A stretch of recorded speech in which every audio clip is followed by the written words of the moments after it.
How's it, guys? Welcome to the third installment of Baxoxe. Tonight. You guys are really in for a treat. So we're streaming live from Art Cafe in Greenside on openroom.tv. So make sure that you log in or are busy logging in. Get in quickly. Hashtag #ChitChat. So we're live from Greenside Cafe in Greenside. I'd just like to thank our sponsors, Art Cafe, openroom.tv, which is a 24-hour channel running live music and lifestyle 24 hours a day, 7 days a week. Make sure you watch it, openroom.tv. And thank you to Greenside Design Centre. I'm Jason Wigan and I'll be your host tonight. You can also add me on Facebook. Just look me up, Jason Wigan. Right, so our word tonight, the title of our show, Mark, Baxoxe. is a Zulu word meaning chit-chat. It's quite a mouthful, but we'll get our tongues and our minds wrapped around it as we listen to our two creatives tonight. We have Mark Ryan Rees and Gad DeCom. So immediately we'll start by introducing Gad. Right, Gad is no stranger to the entertainment industry. He started playing the piano at the age 13, which led him very quickly to forming his own band. During this time, Gad also worked in the film industry as a production assistant. The constant exposure to creative standards in the industry motivated him to start his own band called King Dinosaur, later becoming Adventure Man, which came from the idea that everybody should write about what they know. All the years of sitting in front of the TV with his head in a comic book and has provided a seemingly endless supply of material for his music. Nothing is safe anymore. Nintendo, KTV, Oscar-winning blockbusters, they're all just inspiration for another ruby-tinted view of his strange world. These days, though, Gad spends most of his time with his band Short Straw, for whom he has played the synth and sings backup. It has been Gad's biggest success, with 2 of the singles reaching the 5FM Top 5 in 2003. He has played shows in almost every venue in South Africa, in Zimbabwe, Australia and Japan, including the Corner Hotel in Melbourne, standing on the stage where Jack White once stood too.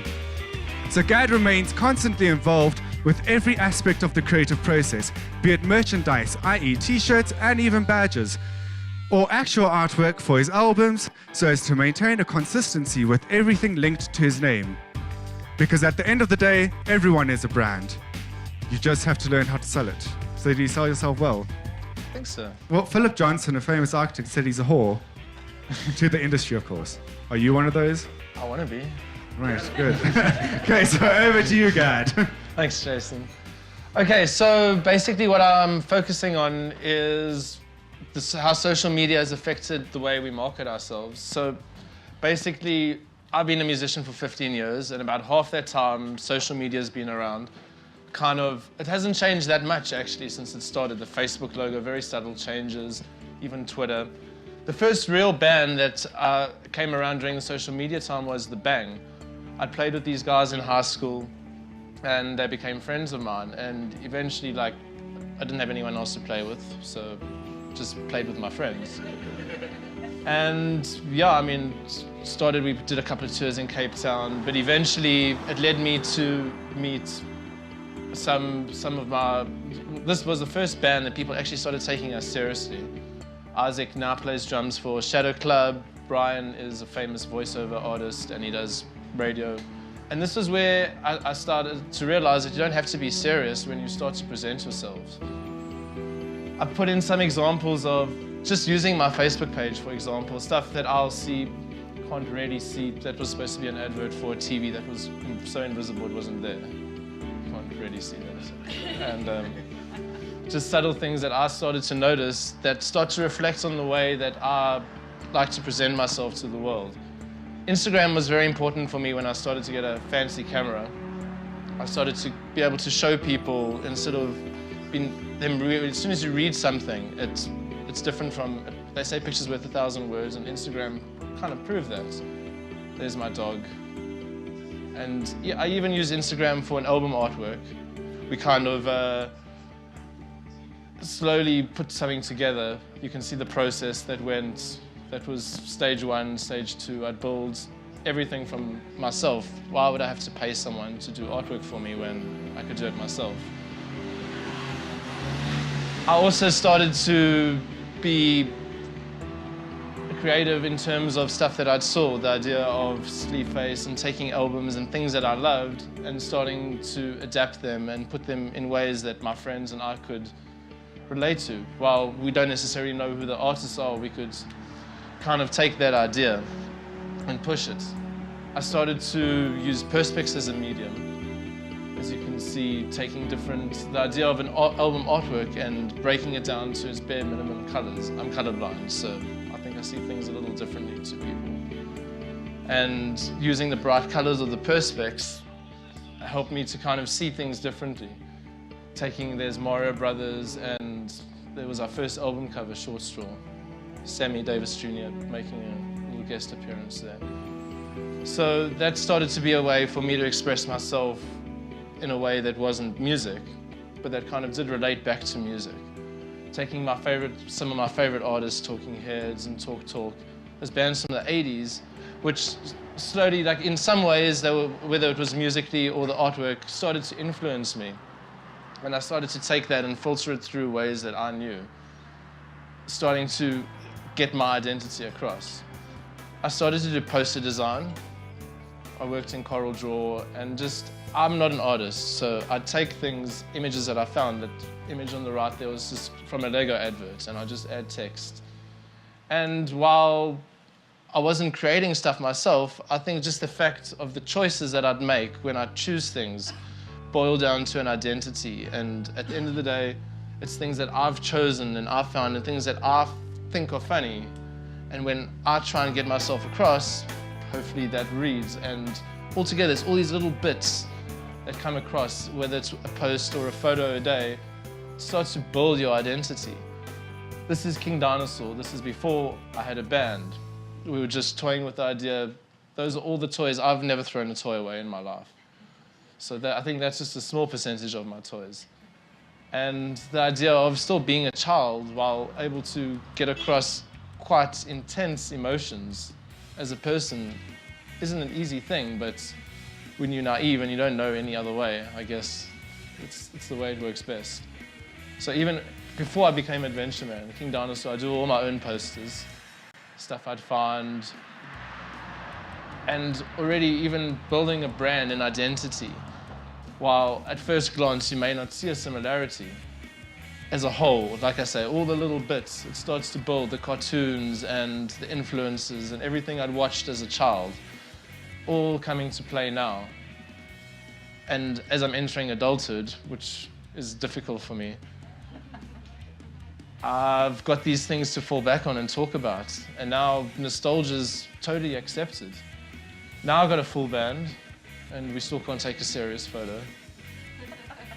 But yeah, I mean, I don't ever want to grow up. That idea of growing up, someone said to me, like, is there a time when you don't think you won't be able to watch cartoons or...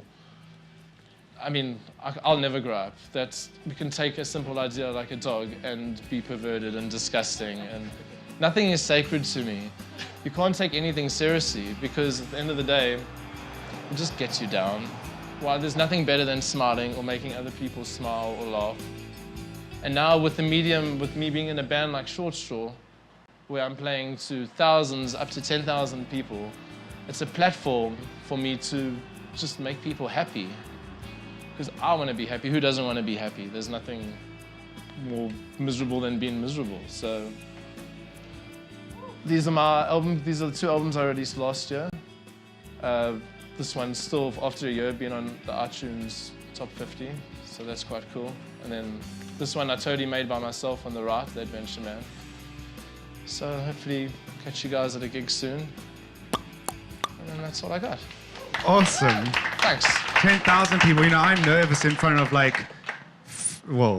a studio audience and our live audience. So thank you guys, studio and live audience. Thank you for joining us. Colorblind. You know, I'm in the interior design industry and I wasn't allowed to select colors at work because I always mess them up.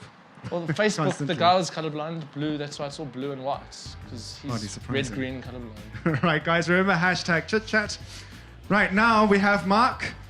Mark grows a beard to honor the gods, even though he doesn't believe in any. He lives a quiet and privileged life. He tried to toughen up by working in the desert, in an office, and in the snow. None of it worked. Years ago, he studied philosophy and became really deep. Then he decided that nothing was worth doing, and he became really lazy. Now he wakes up late in the mornings and spends his days drinking tea with friends and watching the internet. He expects to continue like this until he's cryogenically frozen or consumed by cancer or diabetes. Right, Mark, over to you. Hey, so look, I spend a lot of time like thinking about stuff and then telling people about it, and they find it so irritating. And then I carry on, and they start to hate me, and that's why I don't have that many friends to have tea with. And so like one of the things that I've been thinking about a lot, and these like it's been ages since I studied this stuff and like really researched it, but so now I'm just like an opinionated ass, and these are really like my meditations on like why people are wrong in thinking that photography is art and that photographers are artists. Now this is an Annie Leibovitz picture, and everyone's like, "Oh, Annie, you're such an amazing artist, whatever, you know, and that photograph is such amazing art." They're both wrong. It's not. It's not it at all. I mean, there's stuff going on over there, and you'll see what's going on. And I don't think like there's anything wrong with photographers, but it's not art. It's something else. Like that girl, I don't know. I found a picture over the internet. She's not an artist, but the kind of photography that the kind of photography I'm talking about is pure photography. That's when, aside from all like the editing and the lighting and that kind of stuff, it's when you're going around and your camera settings on P and you see something you like and you go snap, and that's it. Because a lot of people would say that is art. So if the other stuff's not art, whatever, but that's definitely not art. Now. You might say, but yeah, but a photographer also does the editing and does the lighting and this and that. And they do, but through like an experimentation of like division of labor, we'll see that, you know, you can have the lighting guy and the editor dude, and then also the person who does the photograph, and that's something else.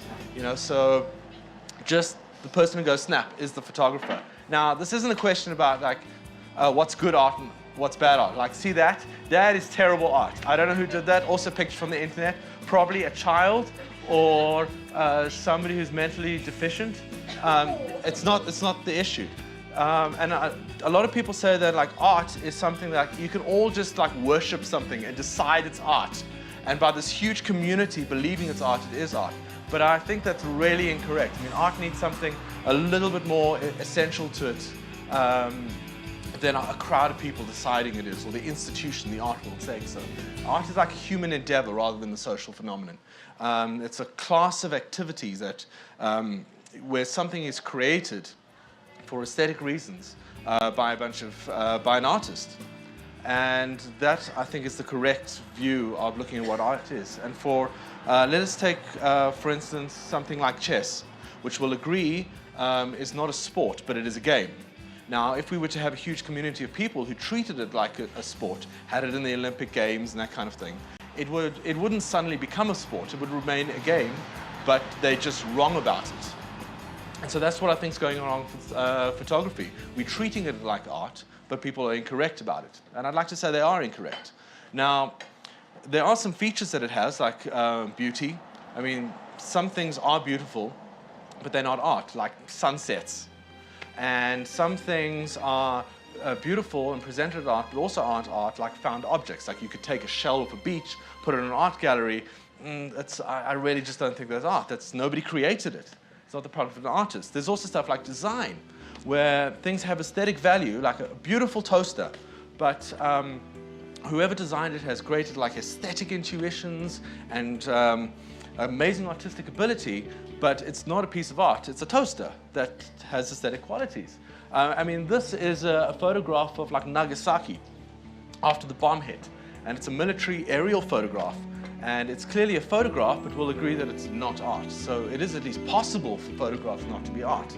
Other things would be like CCTV footage of like criminals doing stuff, not art.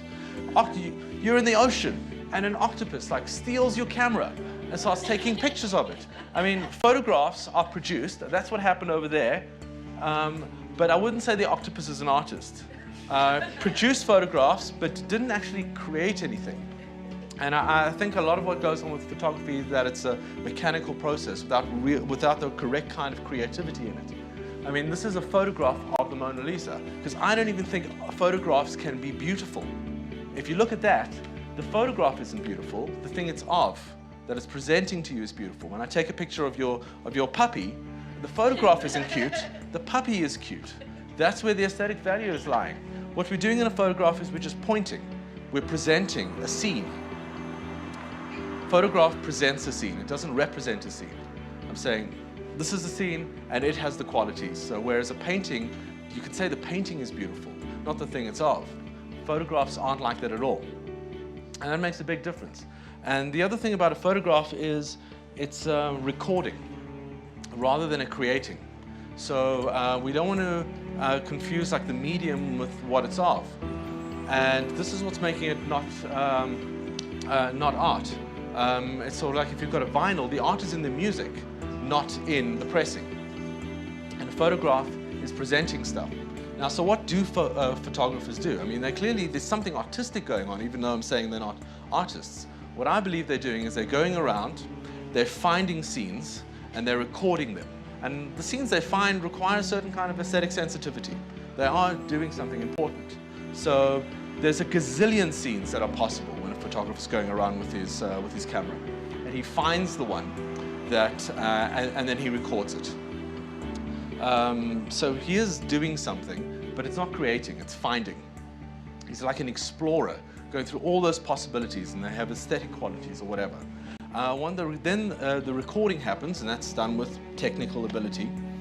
And so he's not creating, just recording. It's like somebody going around with a dictaphone, recording sound, and then playing it back to you. They might record birds tweeting or oceans or whatever it is, people talking, but you wouldn't call them an artist for that, just recording and playing it back to you. And I think that's what photographers are doing. You could also have somebody walking around with a bucket of plaster of Paris and pouring it into like footprints and things like that, and taking a cast of it and presenting it to you. I wouldn't consider them to be an artist because they haven't actually created something. They found something, they recorded it, and then they're presenting it to you.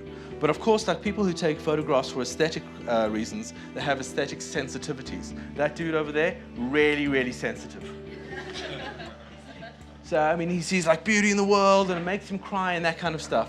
And so what the photographer does is he finds, he's doing it for art's sake, even though he's not an artist, he's finding things that are beautiful and have aesthetic qualities and meanings. And so realistically, there will be many photographers who are artists, but not in their capacity as artists. What they'll do is, there are many facets to them and they do different things. Like one guy who is a photographer will be doing the lighting, which is creating the installation that gets presented. Or he'll do the editing afterwards and so on. And so he can be artistic and can be creating stuff, but in his capacity of taking the camera and going click, he's not actually creating art. Thank you, Mark. So, strong opinions. Strong opinions on Andy Warhol then, with his CCT footage and his sort of photographs of car accidents. Yeah, I don't think it was art at all. I think that, you know, it might have had some significance, some shock value, it moved people, but he didn't, I mean, and he'll admit he didn't create those things. No, absolutely. And so they're like found objects of interest to us, perhaps of aesthetic value, but not creative. Well, I'm sure only the mindless curator rather, watched 24 hours of CCT footage of New York. Right, so on to our next part of the show, a quiz, right? So I ask the questions, you give me really random answers, you come up with them, the audience will choose. So Mark has got an X paddle. Behold. Gad has got an O. So ultimately what you guys feel is best in the end, you guys vote, relies on you. Remember, hashtag chitchat, openroom.tv, start watching us. Right, first question. What are those for? Oh, yeah, sorry, thank you. Okay, you take your squeaker, you take your tweaker. Right, give them a squeeze, do they work? Right, good. Okay, can we begin? So, why do koalas hug trees? Go out first. 'Cause trees are good huggers. What? Trees are good huggers. Uh-huh. Oh, it's to express their love for nature. They don't love nature. They just try to express their love for nature. to get on the side of the predators and the venoms and the poisons one can find in it. Yes, I like that. The reason's much simpler, though. To keep cool in hot weather. That's it. But there are actual real answers. Yes, that's the real answer. Okay. Not bullshitting Oh you. wait, what's a koala? Oh, Mark, you need to pick up a book. Right, so what sort of kiss is a French kiss?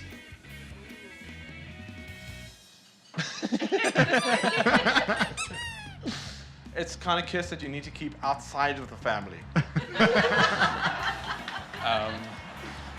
It's the one where the lady says, "Excuse my French." Has to be censored. Right, well, in its origins, it was actually just a kiss on both cheeks. You can have that in the family. Maybe. Yes, so it can be a family kiss. Right, so if Superman is allergic to kryptonite, what is Doctor Who allergic to? He's allergic to, and his weakness is the memories of his dark past. As he's stuck He's in a also telephone averse booth. to cowardice. He's British, so I assume bad grammar. Bad grammar and bad teeth. Telephone boxes. Actually, and I mean, it's a wonder that he's been running around for all these years, because it's actually just aspirin. One aspirin would kill Doctor Who. I don't know. I mean, all these things that he faces, all these monsters that he kills, aspirin. Right, why did astronauts on Apollo 11 give their families autographs when they left? They didn't. They foresee their pop culture reference, and they were looking out for their family in case they didn't come back. Well, pretty much, yes. So, they couldn't get life insurance prior to leaving Earth. So they gave their families autographs to sell in case they exploded. Good guess. Good guess, yes, close. Who were the first couple to be shown in bed on television?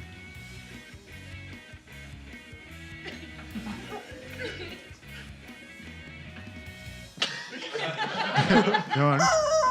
Quack or crow? Sonny and Cher? Sonny and Cher. Before or after the black eye? It's a dude who sang that had the wife that nobody liked. John Lennon. Yes. That's the one. Did you see she's been sued recently? Nobody likes her. Yeah, well, she came up with a fashion line that she said that she drew up in the 60s. And all the jeans had sort of the images of a hand on the crotch. Yet she actually just cribbed it from a student designer who designed her in like 2011. And who now doesn't like her. No, Beatles, she did, now she's killing fashion. she did settle out of court though. Actually, it was Fred and Wilma Flintstone. Progressive. Probably led into a little bit of hentai too. They aren't real. I just said people. It doesn't matter. Why can't a cartoon be a person? It's representative of a person. It is. Is it art? Well, it might be. Right, in the 80s, American Airlines saved $40,000 a year by doing what? I know the actual answer. Me too. It's with the olives. Yeah, it wasn't olives. It was some. They took I out think it was one They vegetable. took one olive out of like the Everyone, salad. yeah, pre-packed meals. Yeah. Yes, that's quite right. What would the creative answer be?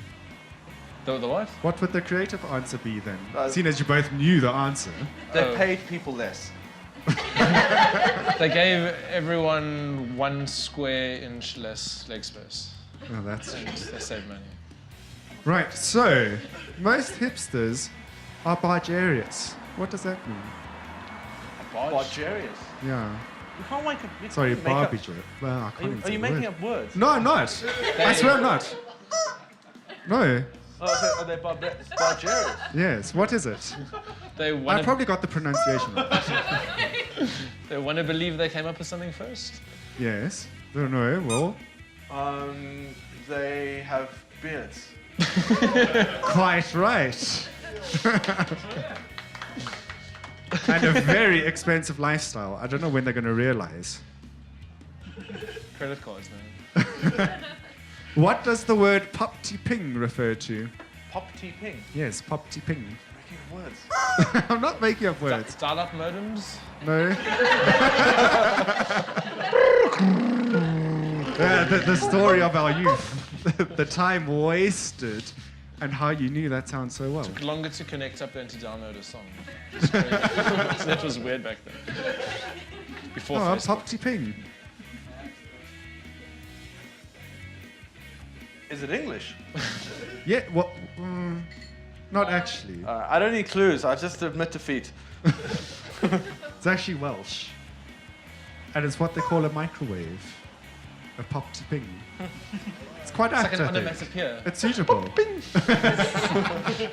The early ones had like a voice going, ready.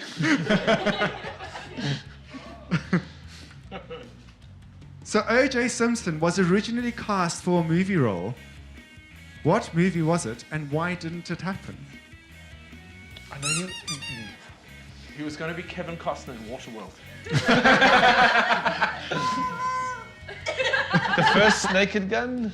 The first what? I know he was in the second, or one of the Naked Guns, or one of the Leslie Nielsen. Oh, was he? What, just a He little did a cameo? backflip, which was really weird. That was it in the cameo. I thought it So, was just I'm his gonna say favourite Naked Gun balls. one. Like, that's really athletic. I think he had a body double. He was- Murderers are flexible. He was actually originally cast to play the Terminator. Oh, I remember that. But the I studio, never even knew that. they didn't go through with it because they thought no one would buy him as a killer. Little did they know. Yeah, exactly. Little did they know. But no, he was I- acquitted. Found innocent. So the studio were right, maybe. Well, Yeah, they didn't believe he was a killer. that's true. Well, I'm sure he'll probably have a film out some point. He can be in the new Terminator movie. He can, seeing as it is coming out. He can do a backflip. Right, so it's up to our audience to decide who the winner is. Show your X's and your O's. Everybody with a paddle. Wow, it's a resounding X. I choose you, Gat. Well, you don't really have an option. Well, you could. You can always vote vote for for yourself. myself, yeah. That's fine. You don't judge here.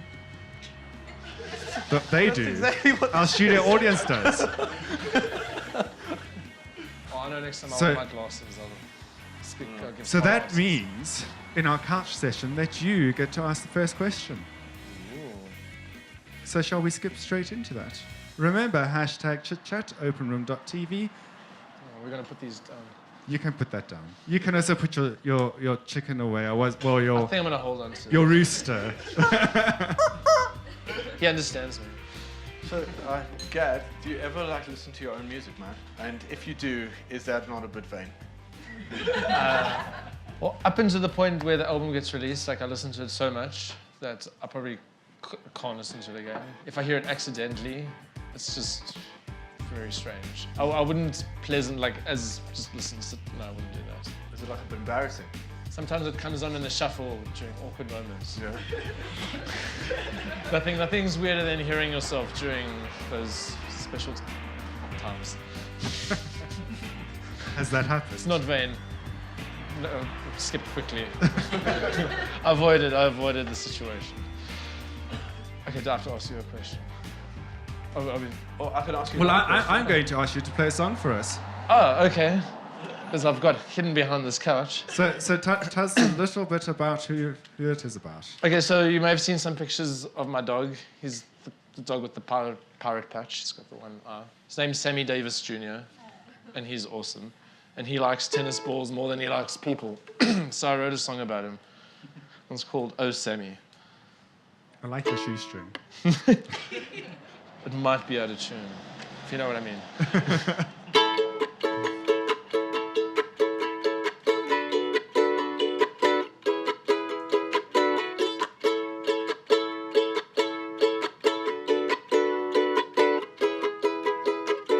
Playing games that never end.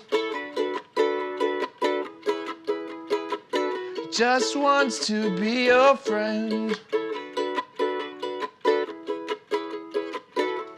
Like the bunny in that battery ad. He doesn't stop until you're driven mad. Oh, Sammy, I know you just wanna play. It's getting late now. Tomorrow's another day. Oh, Sammy, how can I say no when you stare at me with those big blue eyes? I'll just take the ball and give it a throw. Awesome. Thanks. Right, guys, remember during this session, especially for our online viewers, submit questions to #ChitChat so we can ask our studio members, well, our studio guests rather. So get tweeting immediately. Right, this is a conversation between you two. Gad, you think you're pretty good on the ukulele, don't you? Pretty average. I've got big fingers. I shouldn't play the uke. It doesn't make any sense. I can't even play some bass. Whoa! Oh no, he didn't. That's a ukulele. Do I sense a duel? Yes, you do. Are you gonna sing for us, Mark? Play us, sing us a little tune.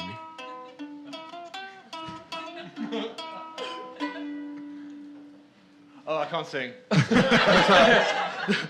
yeah, you would. So no, I just carry this ukulele in the car with me, and if I use it for red lights to amuse myself, and when they're like beggars asking me for money, and then I sing them like, no, I'm not giving you any money song. You sing them a song and ask them for money. Yeah. How does it feel? How does it feel? The song's terrible, but I think they appreciate it. It's stuff like, yeah, I'm so sorry you're poor, but when the revolution comes, then you'll be sleeping in my bed, and I won't be there, so you'll be a bit alone. I'll be on the streets. It's irony and stuff. Just a little. So cute. And I carry on. It's nonsense, and then the light goes green, and I drive away. And they just left. They just- He's money out already. He was not sure. It's meant to be uplifting and encouraging. It is. I don't think even like a sad song sounds so happy. So Guy, do you want to strum hard? Yeah, should we just Sure, do, so the, just do do those something. two chords? That Okay, everyone knows? I'm going to do an A and a D. Okay, that sounds good. All right, and you do whatever. I don't know how things tune. It's tuned to D, so I can't. Let's try that. All right. A second to warm up. Okay.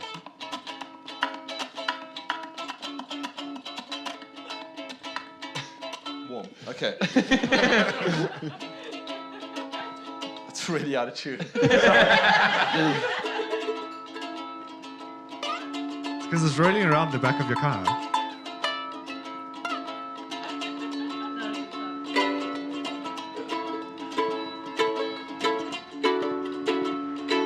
Almost there.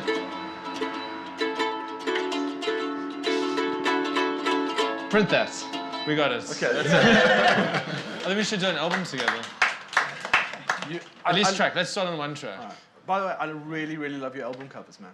Oh, thanks. I think they're beautiful. Thanks. Like you said, you're not. Is it Yes. art? No, it's definitely art. It's definitely art because, like, you created them from various parts put together. You had an aesthetic, like, vision. You made them to look beautiful. Yeah, and I don't think like sometimes like something's just design, and I think it's great, you know, like really beautifully done. But I don't consider it to be art because that's not its like primary function. It's mainly there to sell stuff. Or if you look at like a propaganda poster, like many of those look really great. But it's almost like there's something that's not art that's using art to change the hearts and minds of the people. Sure, that idea, like those guys who made the Pink Floyd covers, Hypnosis, they spent days and they set up photo shoots and it was a whole like mission that they went together to do this artwork. Yeah. Now you can just slap something together on Coral Draw and it's, I don't know. It can be great if you're great, but it doesn't have that heart. And I'm so glad you use Coral, man, because I think it's like it's superior to Photoshop in the Adobe. Well, I was about to ask, like, you still use Coral? I don't know how to use the other things. I love Right, Coral. Gad, do you have a question for Mark? How do you keep that beard so fluffy.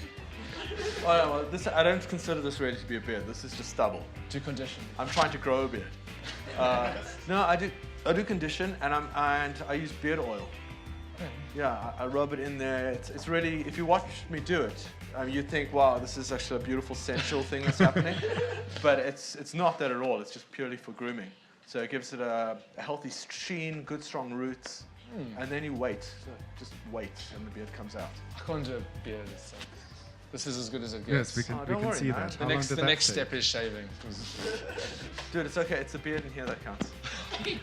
Oh, it's very furry. Right, guys, so we're going to have some questions from our audience.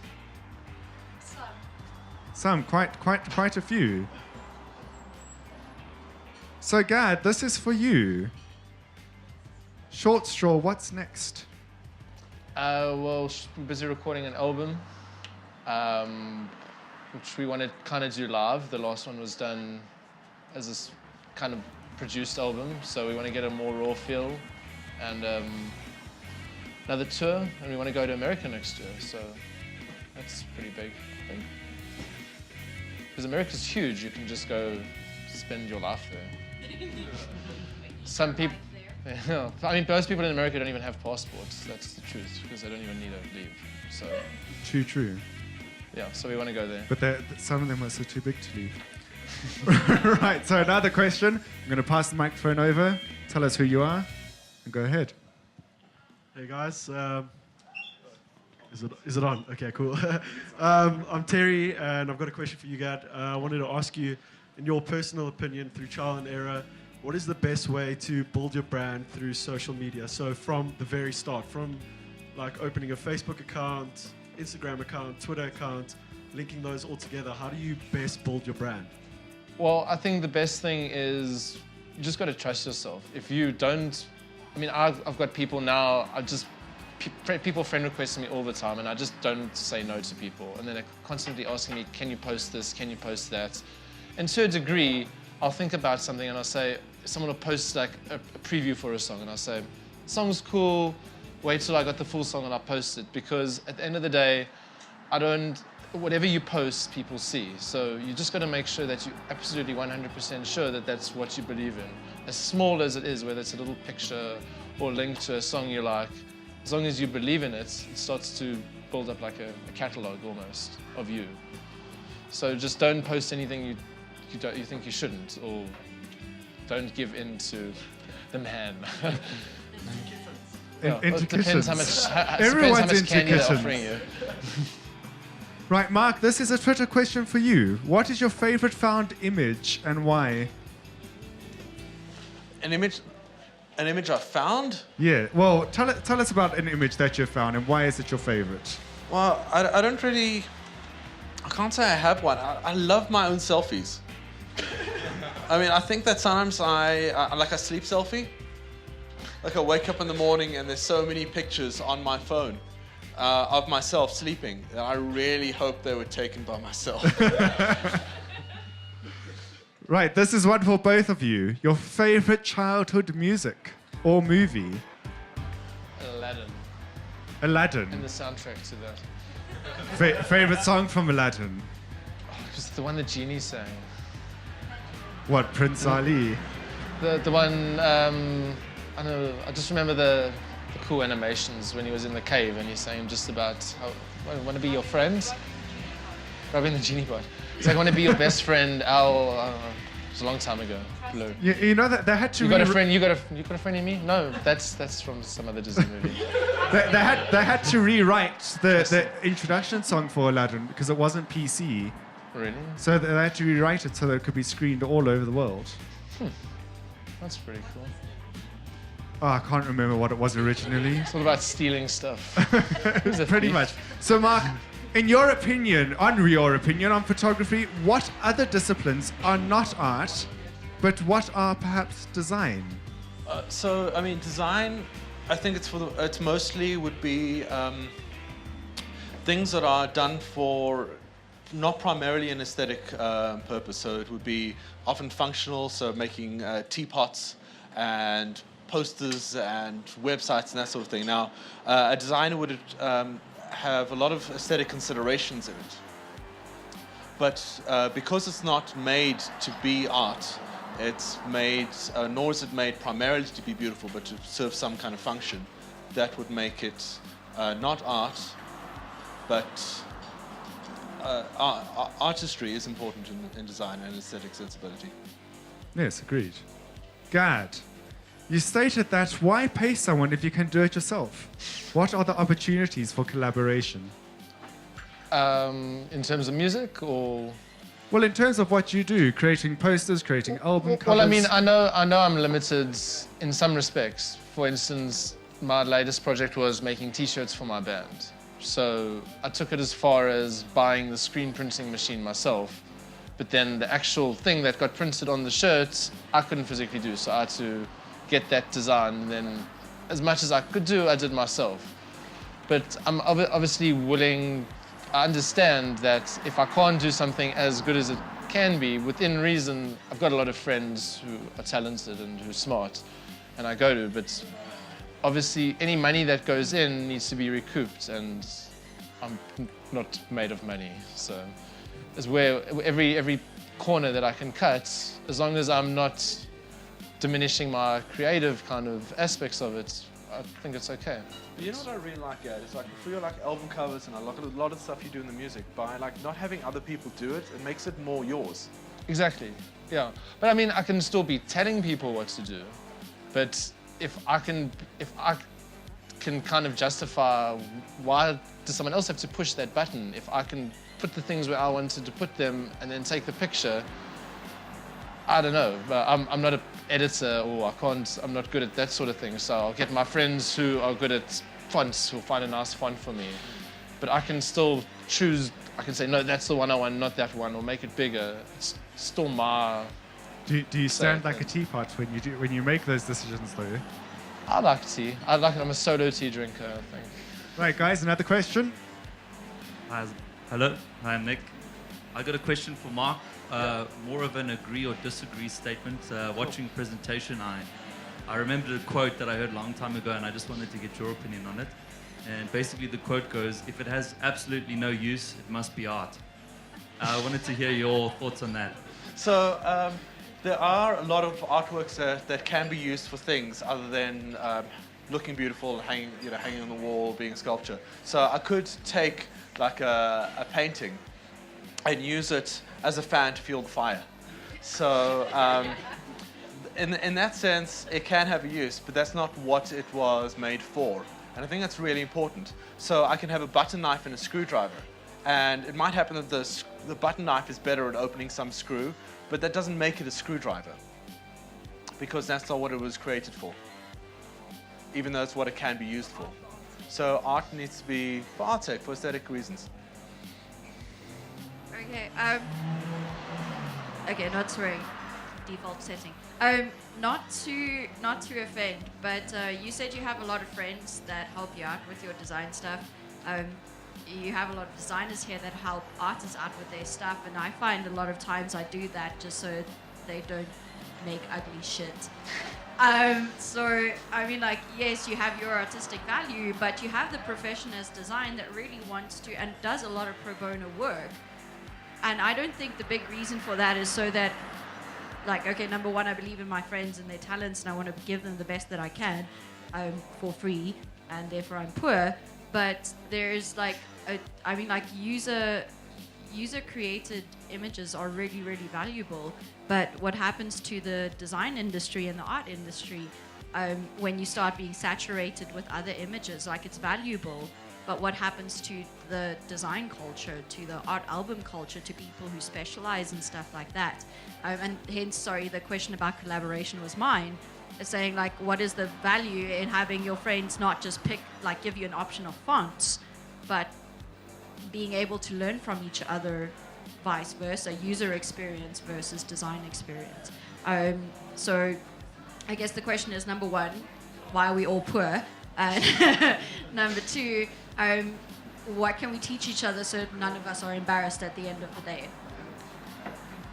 Yeah, I mean, obviously we've all got a lot to learn from each other, and it's amazing the industry that, for me, the music industry and the creative industry 7 years ago even, today, is completely different. It just seems the standards really grown. And me personally, I want all my friends who are in bands to have awesome albums and awesome album covers, and I think it's really great that these graphic designers like yourself and my friends are willing to help us push it, because I understand, I mean, in America, when you talk big major labels, a music video can cost millions and millions of dollars, and so can album artworks, and we don't have that kind of scope.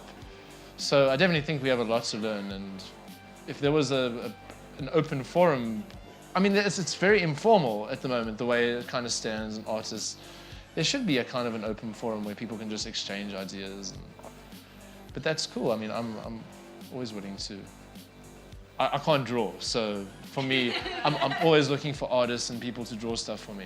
And it's very important because I kind of give ideas of what I want, and when people give stuff back to me, I'm always surprised, even especially when you ask them to draw a picture of you, and it comes back and it's like, what do you think of me? And it's cool because I like that comedy, and I like the idea that people have different impressions of you. And they all together, all those little different impressions are what the overall impression is of you. So as long as it's kind of what I think is okay, that's cool. So that image that Leonardo DiCaprio drew of Kate Winslet in Titanic wasn't his hand. Probably would have been a stick figure, because he can't draw either. James Cameron. Just looking at boobs. Well, yes, that's all he was looking at. Okay, so Mark, what are the biggest pitfalls of a large beard? Now, you said that you use beard oil. I don't even know where one gets beard oil. Do you make it? I do make it. But the main problem with having a beard like this is that when you're speaking to somebody, they just can't maintain eye contact with you. It's very annoying. It's like having like gigantic wobbly boobs on my chin. But it's acceptable to just touch your beard. I don't mind people touching my beard. Yeah. Get in there. It's fine. You know. It's What's like, it- you can't hurt it. What is it I mean, like I've eating? tried cutting it, and I have yet to find scissors, fire, knives that are powerful enough to do that. The only way I can trim it is by using my own karate. How do you eat soup at a restaurant? I happen to have very good mouth-lip control, and so what I do is I open my mouth wide enough so that the spoon goes entirely inside, and nothing drips out going onto the beard. Right, now, second last question. Again from Twitter. Bit of a weird one, and it's for both of you. What do you put first on your toothbrush, the water or the toothpaste? Now, see, I mean, you've both got good teeth. I was listening to an interview about someone who had braces for 7 years and then still had the headgear. So I was like, I was very lucky, 3 years. Who puts on water first? I don't know.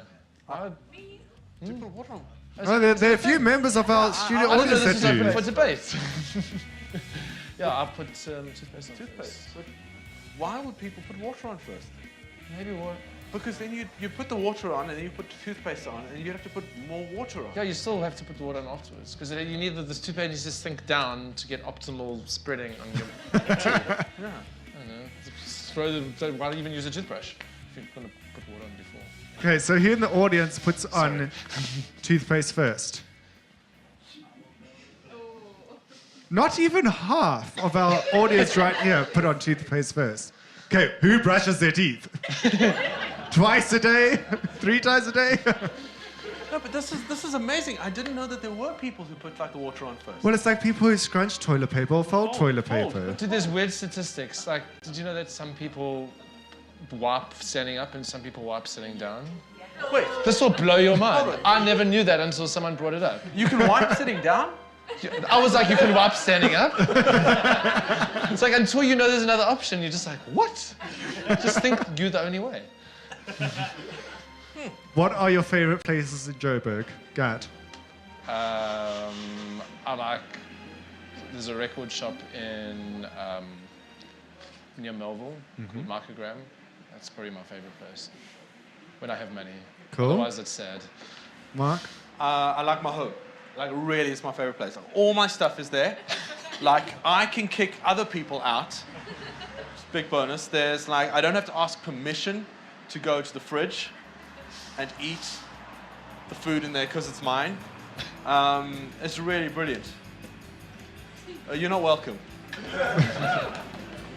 So we all know that Kim and Kanye got married, 2 weeks ago? They weren't allowed to get married in the Palace of Versailles because they're not regal enough. So, Jason, is this some mainstream couple we're supposed to have heard of? Yes. well, wait. Well, you can. So now you can provide your answer to me. So Beyonce refused to go to the wedding. Why do you think that is? It's far. It's not that far where you're like in first class or your own chartered jet. Hasn't she had enough of rap moguls? Well, seeing as she's married to one. Enough's enough. She had a bout of something. Like? Gastroenteritis. All right. Well then why did? Okay, so let's leave that one. Maybe he knows more. Maybe he reads sort of popular magazines more than you do, and everyone should. Karl Lagerfeld said that everyone should read the popular magazines to understand what is going on in their world. So why did then Solange beat up Jay-Z? Really cross. She didn't like elevators. There was a 13th floor, and she specifically asked for that not to be there in her contract. Why did Beyonce not do anything? Pacifist. Like Gandhi. Make love not war, man. Fair enough. Too true. I'd just Was take it if she beat me. I don't know. I'm not going to do anything. Like, okay, fine. I probably deserve it. Wouldn't fight back. Not at all. I know you can't, but you know. We're like, what's going on? Is there still a question that needs to be answered? No, actually, we're about to wrap up the show. Oh, cool. Yes, it's coming to. Why? Are you missing a glass of wine? I mean, I've got mine. Yeah, yours is done. Well, it's almost done. Water to wine. It's not that sort of show. Well, you should turn water into wine. Sure, I'm sure you could try. We like You still grapes and wheat, yeast and stuff. Yeah. You still get drunk from that wine. Or does it just taste like wine? It's all about the mind. Right. Do we have any more questions from our studio audience? One more. So this has been fun. So if you guys could ask each other like final deathmatch question, what would that be to each other to make a difference in the creative world? Pressure's on. No ukuleles. I was about to say ukulele at hand. More lasers. More lasers. Yeah, man. More procrastination. What if you brought out a beard laser? That might be able to penetrate the beard. We could like cut shapes into. You could have like over Christmas, like Christmas tree. Hanukkah. Bush. The Hanukkah bush. Nice. So, isn't the creative industry okay? Like people are doing loads of stuff and I think so. It's rough. People they're are producing like cool things.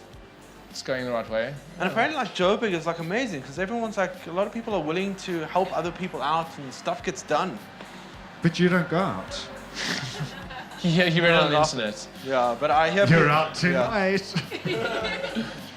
Okay, hi. I have a question for both of you. Where do you see yourself in 10 years' time?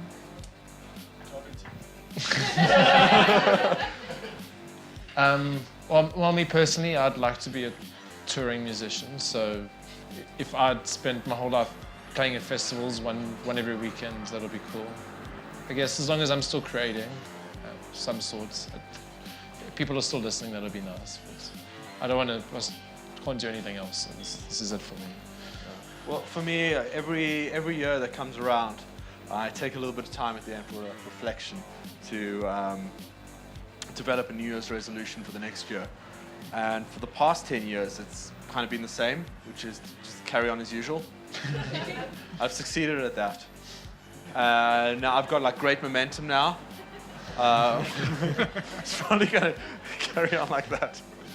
Resolve to not change. Yeah, like I think that's it, man. Because you know, otherwise you're going to be like constantly like seeking better and like improving yourself and like stuff around you. You're and gonna like, reach a plateau. yeah, you'll never be content, man. If you just try to improve yourself. I agree with that. Awesome, guys. Thank you so much for tonight. Thank you, Mark. Thank you, Gad. We're about to round up the show. You guys can play us out in a moment. Remember, hashtag chitchat, openroom.tv. Come to Art Cafe in Greenside. Thank you to the Greenside Design Center. Thank you to our live audience. Thank you to our studio audience. Join us again next month. I'm going to close off by a quote by Dr. Seuss. Think left, think right, and think low and think high. Oh, the things you can think up if you only try. So keep the chat going, and next time tune into... Baxoxe. Thank you, guys. Play us out. Play us a song. Oh, yeah. Thank you, everybody. Are you going to do percussion? Let's try to find a rhythm.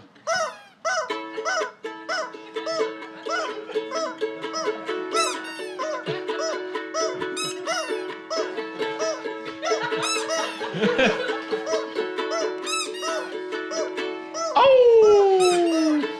Awesome. You guys are great.